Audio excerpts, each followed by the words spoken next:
In this video, we are going to show you how can you download and install CapCut on your PC. CapCut is all-in-one, fully capable, free video editor.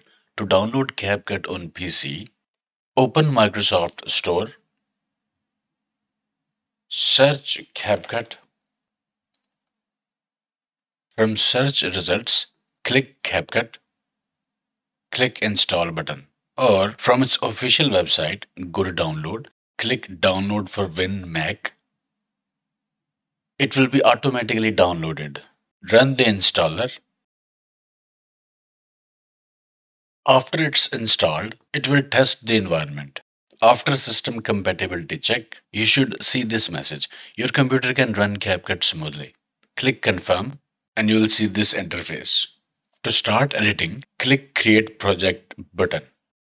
And this is CapCut in all its glory. Very lightweight and functional video editor. Import media from PC. Drag media to the timeline and edit it.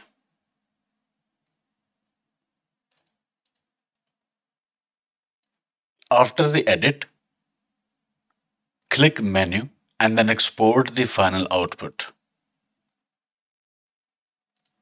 So this is how you can download CapCut and install it on PC. CapCut is also available for Android and for iOS devices. In coming videos, I will show you how to edit videos like a pro. So stay tuned for that.